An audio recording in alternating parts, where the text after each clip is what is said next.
So live here with me is Micheal Chiedoziem. We'll be talking about Has the Internet Killed the Book? That's because he's an author and a novelist. He's also a journalist. So thanks for joining. Yeah, thank you very much, Queen. How are you doing? Yeah, I'm doing very well. And how are you doing yourself? I'm okay, I'm fine. So what do you think? Do you think the internet has actually killed the book? Well, I don't think the internet has killed the book. Okay. I think that the book is invincible as long as human beings retain their willingness to learn and the hunger to, understand the world in deeper perspective. Because the book is a special form of literacy. Mm-hmm. And, I often say that there's nothing that can replace the act of the intimate conversation that a reader has with the book. Okay. You're going through a book, you're reading it, you're getting the feelings of the characters, or you're studying in school, whatever you're studying, you still need to read certain things to understand them. Mm-hmm. So yesterday I was having a form of conversation with my friend. Yeah. And some of these conversations have come up in the context of like being a journalist, being a writer. In the art world, for example, when we talk about the novel as a book, for example, there's been this argument that is the novel dead, is the novel dying, that in years to come, some predictions also have said that in years to come, fewer and fewer people would read the novel. But I don't think that is true, because the role that the novel plays, for example, there are a lot of novels that, in those days, novels used to be very big, but now you have films, you have series that could perhaps take care of some of these things, that some of this form of entertainment that we used to have from reading the novel. But I think it's also a form of art that innovates itself. Because, for example, when you read a book and you watch the movie, there are many things that are in the book that are not captured in the movie. There's no movie that captures the essence of a good book fully. So now, I feel like what we novelists should do is we begin to explore more of those things that we find out that the camera cannot capture. Those are the things now those are now the responsibility of the novel. So now I'm trying to narrow down my answer from my perspective as a novelist. Yeah. So in spite of all the innovation, what makes the novel endure is that there are certain things that only it can do. It's also like let me draw another parallel, something that is not the book, but it has endured. It's like the radio, for example. When the TV came out, a lot of people felt like the radio would die, because this is something that has visuals, and it also does what the radio does at the same time. But even with all the various forms of TV, improvement in TV technology and even social media, the radio continues to endure. Yeah. There is a certain reason, because it is the most handy form of technological device for communication. I believe that the book plays such a similar role, because the communication through written words, it has this intimacy which no other art form can replace. So what do you think books offer that the internet does not? Well, first of all, I think they both complement themselves. A lot of people kind of think that the internet and the book are antagonistic, which is not necessarily true. The internet, of course, contains a lot entertainment by visuals, entertainment by sound, entertainment by the written word. And if you were to say, okay, what does it offer? Let's say the internet is a form of communication between different people. You can easily communicate with people, you can easily advertise your goods and services, you can easily do a lot of things, but also I think there is a sense in which the internet exists, which people try to escape from the internet now into the book. Let me give a perspective. So I think the internet has given us a lot in this age and time. There's no doubt about that. Absolutely no doubt about that. But it has also taken up an unhealthy space in our daily life, in our daily routine. So many young people spend an unhealthy amount of time on TikTok, on Instagram, and at the end of the day, they are unable to do some productive things with their lives, for example. So it gets to a point where people begin to look for escape, and for people like us who grew up as readers, the book is one form of escape. But I think that the internet does offer a lot that the book does not offer, but also the book offers a lot that the internet does not offer in certain aspects. So I believe that a lot of what we consume from the internet is also the equivalent of reading a book. But what comes to your mind immediately you hear a book? Do you think of a book or digital? Because the stories now, novels are now in digital form. Yeah. My younger sister prefers to read with her phone. So do you think that has done more harm than good? No. I think it's innovation. Like I said, the book continues to innovate itself to fit into even the technological form, such that, okay, maybe if you wanted to go somewhere, if you wanted to move from one city to another city, and you cannot take along your 100 novels that you have at home, you can as well access those same books on your phone. So I think it's an advantage for the book as opposed to being a disadvantage. When I hear a book, the first thing that comes to my mind is the book, what the book is in its original form. Which is paper. Yeah, which is the paper. But also, it's not just the book is not just that. The book has gone beyond that. There's no harm in admitting that the book has gone beyond just the paper form, because so many of my favorite books, when I couldn't afford to get them in the hard copy, or I couldn't even find them anywhere. Yeah. Some of the books I needed to read to become a better writer myself, I read them on the internet. I downloaded from the internet and I bought some from Amazon or the internet, the e-form, and I read it. So I think that is an advantage for the book itself.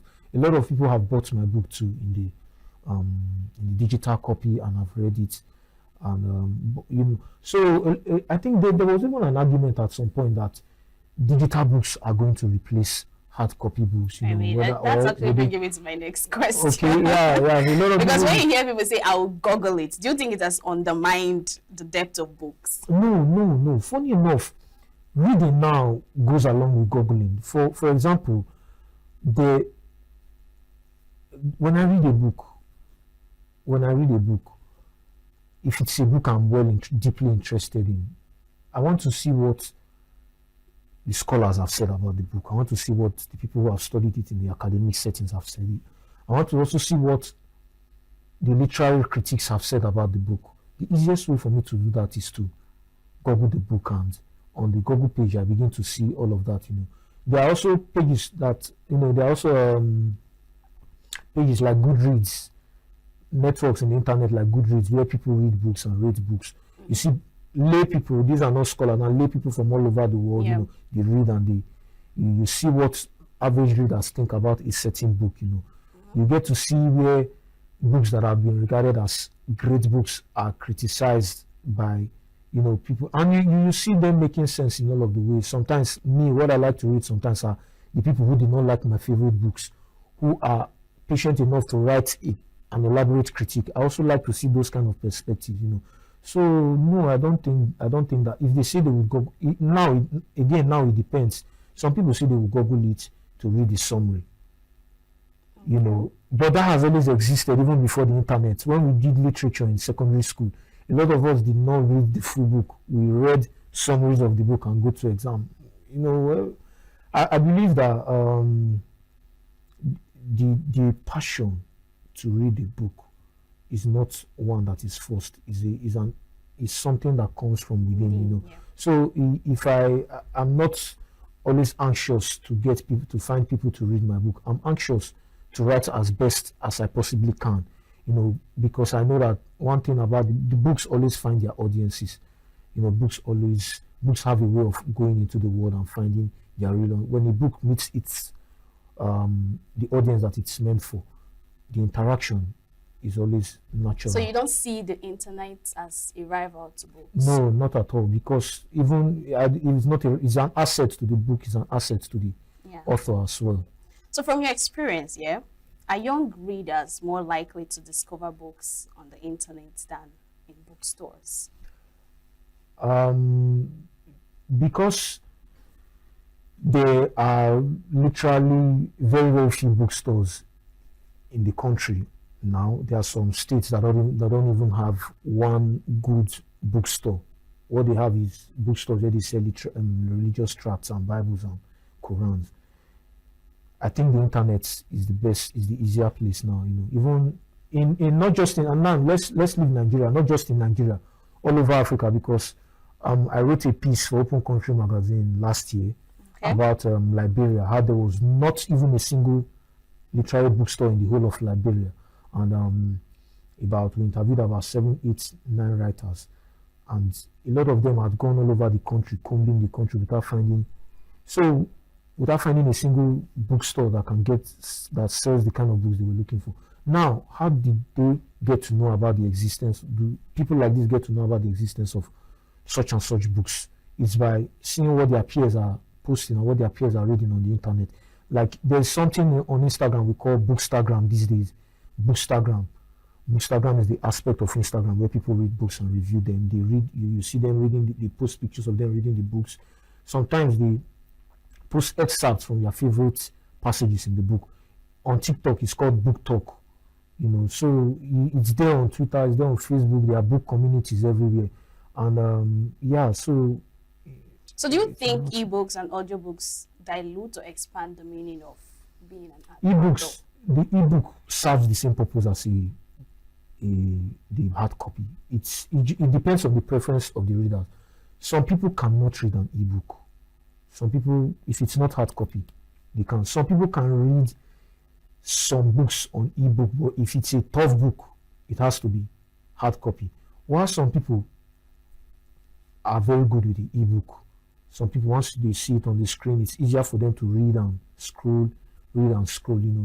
So the ebook serves, but there has never been any argument about that. But generally that I know of, but where there's an argument, there's often an argument in audiobooks. Does listening to an audiobook count as the same thing as reading the book? Now, I understand people who say the audiobook doesn't do justice to the reading experience. I'll tell you why. Okay. In Africa, for example, our storytelling tradition before the coming of the colonialists was oral tradition. We relate our stories more by word of mouth. But the novel form is another form entirely of storytelling in the written word. There are certain ways in which you write a story, and if you said it like that with your mouth, it would be as if you're being too high-handed in the way you're telling the story. And there are certain ways in which that way in which your grandmother relays that story to you, if it's written on the paper like that, it doesn't quite fit. There are two distinct forms. So one might argue, is listening the best way to receive that form of storytelling that is written down? There's an argument in there, but for me, I think because we've been trained to understand what is written for a very long time, I think somehow the audiobook serves a large purpose of reading sometimes. So would you say, sorry. Okay. So would you say that maybe someone that is busy and is so very interested in this particular book, the person should go for the audio book? Because the audio book is more like an AI generated voice that is reading the book, right?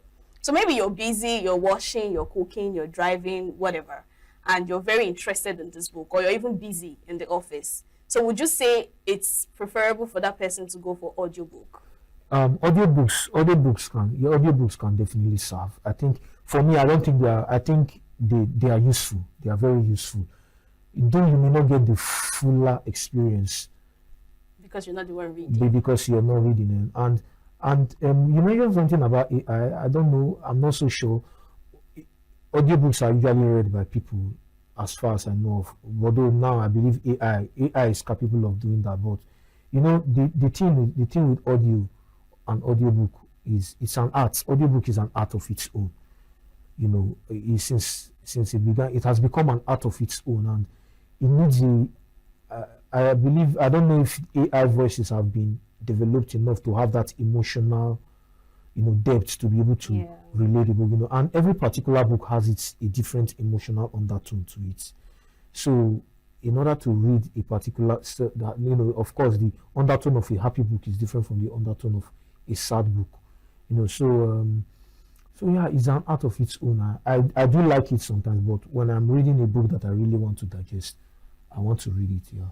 All right. So has the culture of skimming online changed how readers approach books?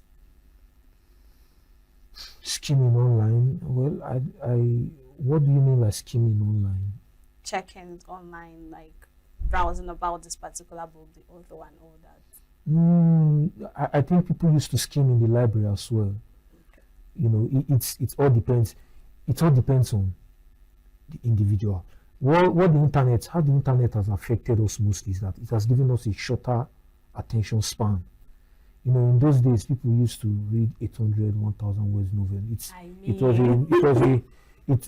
People still do now. But it used to be a normal thing then.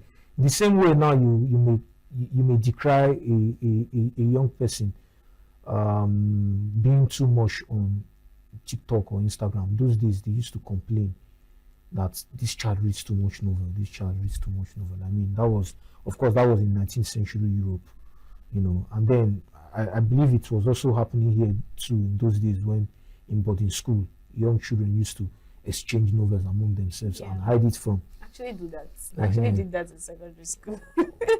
So what advice now would you give to someone that doesn't read book at all? Would you say go for the digital one or the physical book? And most times the volume of that book, like those ones that are like 1,000 pages and all, can discourage a new reader from reading it. So would you advise someone that is trying to start reading books to go for digital or go for the hard copy? I would say don't discriminate. I would say you should try. I would say try both mediums.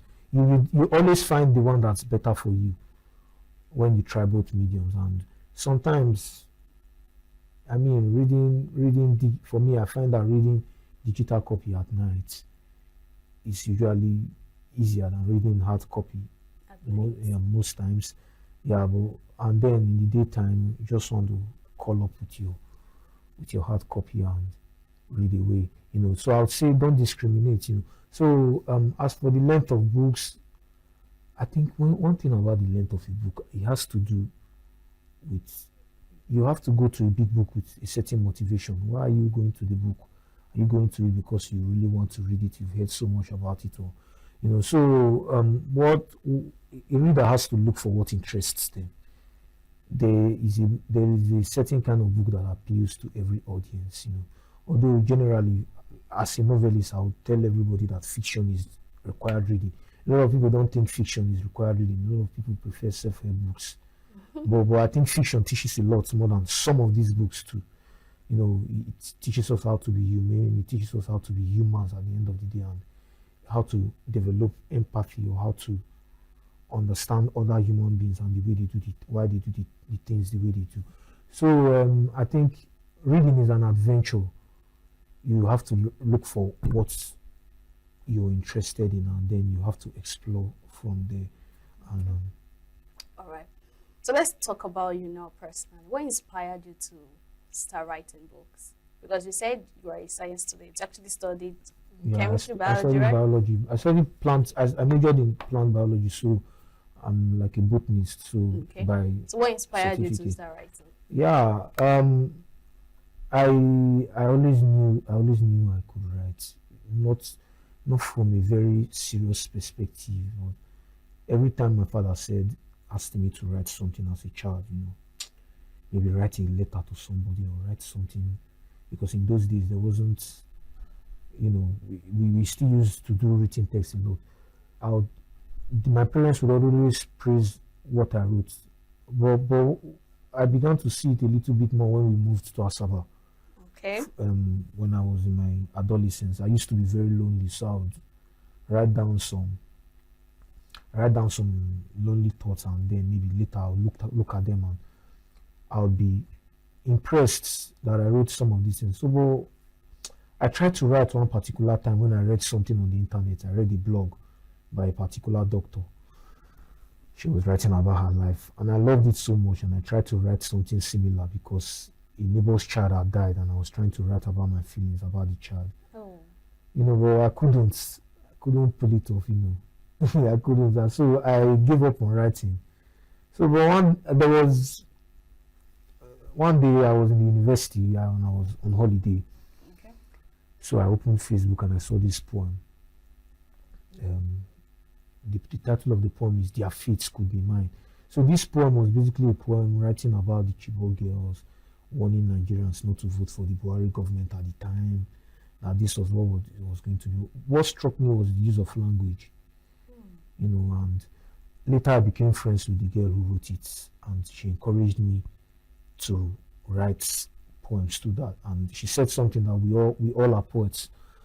All we have to do is to get the words, go get the words. So since then I've been getting the words, and writing. So You've never felt discouraged to stop or something? I do no, not okay. I do feel discouraged. It isn't easy. I do feel discouraged a lot of the times, but I don't consider the idea of stopping for very long, because I have this feeling that I do have this impulse, and I also have there's a feeling beneath the impulse that writing is something that I am supposed to be doing. It is something that I ought to be doing. So the more I wrote, basically, the better my writing became. The more I read, the more I wrote. So I felt like this is something that if I did not do, if I did not pursue, if I did not give my time and I did not give my strength, I was going to regret it later on in life. So I gave myself a target to write for 5 years and see where it was going to lead. So by the time the 5 years had elapsed, I had written my novel, which is now published. So, but then that was in 2020. I had completed the book at the time. So, but the 5 years started from 2016. So the 5 years elapsed in like 2021. So by 2021, I was working on other things, and so I said, okay, let me give it another 5 years, because though I was writing, I was still, I was still obscure. I would still say I'm still an obscure writer in certain ways, but I believe that what one does and the fulfillment, the degree of fulfillment one gets, and how you feel when you do that thing, irrespective of how difficult it is what encourages you. So when I am writing, especially when I write fiction, I feel like I am doing the greatest thing that I could do in the world. And I stand up on the table sometimes feeling, the way you would feel when you've really accomplished certain, and when I'm not writing, I don't feel good at all. So So what's one advice now you will give to someone out there that wants to be an author? I mean, the biggest best advice to give to anybody who wants to write is to be a reader. You have to read and you have to write. There's really nothing very. It's the one thing I love so much about the profession. Irrespective of the politics and the unfairness across various stratas like class, and even a lot of the way opportunities are being hoarded, or maybe a good writer is a good writer, and there are only two things you need to do to be a good writer: to be a reader and to be a writer.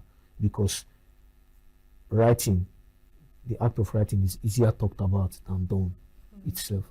So when you are able to finally get yourself to that point where you're sitting on your table every morning, or whatever time is best suited for you, and writing, you've won most of the battle. All right, thank you so much, Micheal. I had an insightful time with you. I'm sure you did too. Yeah, thank you very much for your questions.